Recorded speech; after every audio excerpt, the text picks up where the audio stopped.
Hello everyone, today we are going to learn basic Ansys Spaceclaim basic tutorial how to move sketch.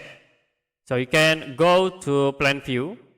As example, I will draw a rectangle in it. The next, if you want to move this sketch, you can use the move tools. You can click this icon and then select the objects. And if you move in right axis, it will be not moved because the sketch has the auto constraint. So you need to delete some constraint. You can click at this icon to view the constraint, and then click again this icon to delete the constraint.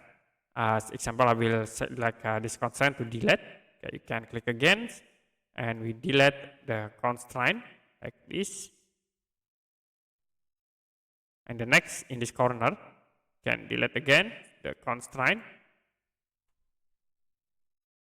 Okay, a lot of constraint in this object.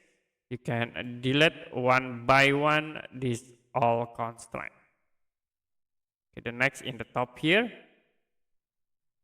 And then you can use the move tool again.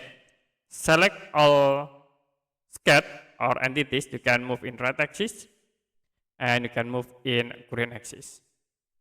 So that's it for basic Ansys Spaceclaim tutorial, how to move sketch. If you have any question about tutorial, you can comment below this video.